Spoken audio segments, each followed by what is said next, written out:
Chimp Crazy, episode 4. That's what's popping today on Josh Talks Pop. And it starts off hot. The authorities, they're knocking on Tanya's door. She's freaking out.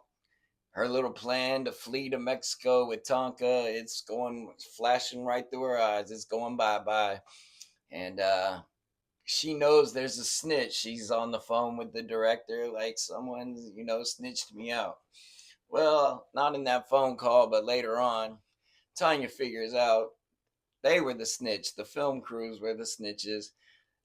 One of the reporters on the case said after Alan Cummings offered 20,000. Well, he added 10,000 to make it $20,000 reward. It heated up. I don't know if that's true since the film crew's the one that snitched it, but it's all over for her, and she still loves her spotlight though. So the guy, when he calls and apologizes, he asks if she want to sit down for an interview. She does, and into the interview, she's like, "I know you work for Eric Good and all that." Well, she said that over the phone when he apologized, but then sitting there, she's like, he's a bad man, blah blah blah." And the director, I forget his name, the proxy director, he says, "Well, do you want to meet Eric Good?" So she meets Eric Good, and it's no drama or nothing. And he tells her he feels bad. He couldn't imagine someone taking away one of his pets and all that. But it just shows, goes into another thing on Travis, the guy we met in episode 1 or 2, I believe, the other chimp that ripped the owner's friend's face off that used to watch him, and the cop had to put him down and all that. Well, she actually got another chimp after this lady. She was seeing a medium, like all kinds of wacko stuff. But she was a young lady. She said she wasn't feeling good, wanted to take a hot bath to feel better. And then she had an aneurysm and passed away. So a lot of people are thinking maybe, not a lot of people, but one lady said she thought that she died of a broken heart or whatever. And there's that type of stuff happens whenever people lose someone, or now I guess pets that are close to them. But we get to see Tonka at his new sanctuary. It's like a little island, and Tanya's like, "Look, he doesn't look happy." She shows them a still picture, like, "Look what you did to Tonka."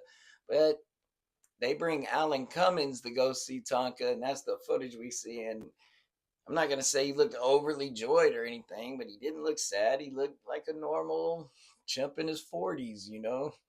So it goes back. Tanya's got her zoo and everything, but she was ordered to pay $225,000 to PETA. So between building the zoo and that judgment to PETA, she's running a little broke ski. But Peter's like, "We're not trying to bankrupt anyone. If you just stop selling animals in the exotic animal world, we'll waive the fees." I don't think she's going to do it because that's the only way she knows how to make money these days, it seems. Maybe she could write a book after this or something, but she owes a lot, and zoos, all that, they cost a lot.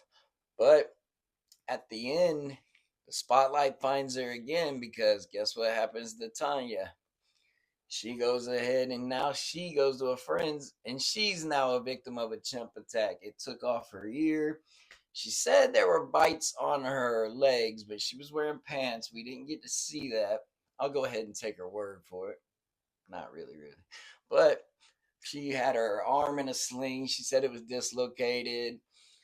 So it could have been way worse. We saw, the type of stuff that Buck and Travis did. So, but Tonka's supposed to be a good boy. That wasn't Tonka. Never hurt no one. This was her friend. So that's what happened. What else went on? She says, even after the attack, she still wants primates, and her big idea now is Tanya wants to sell her brand new zoo, cash it in, buy this little island that's for sale on the Ozarks, and do just like at Tonka Sanctuary, and let them all run free. But she'll live with them, like build a house in the middle. And she said they can come in my house and do art and play. Like I said from the beginning, Tanya's very delusional, and crazy can mean a lot of different things, and she's crazy like a fox, if you understand that analogy. But that's been it for Chimp Crazy. I'm gonna say straight off, it was no Tiger King. Tiger King was wild, explosive. You had the gay marriage, quintuples, the politics, the guns, the murder conspiracies, and all that. This is just one lady on Chimp Crazy that's just obsessed with the chimp and chimps in general. We get a little background from people that did them, but I liked it. It wasn't a bad watch or anything. It's not 5 stars. In the documentary world, I'll give it a 3.1 out of 5, which is pretty good for me. If it's over 3, it's worth a watch. But that's it on Chimp Crazy. It's been fun, but gee whiz, I gotta run. Peace.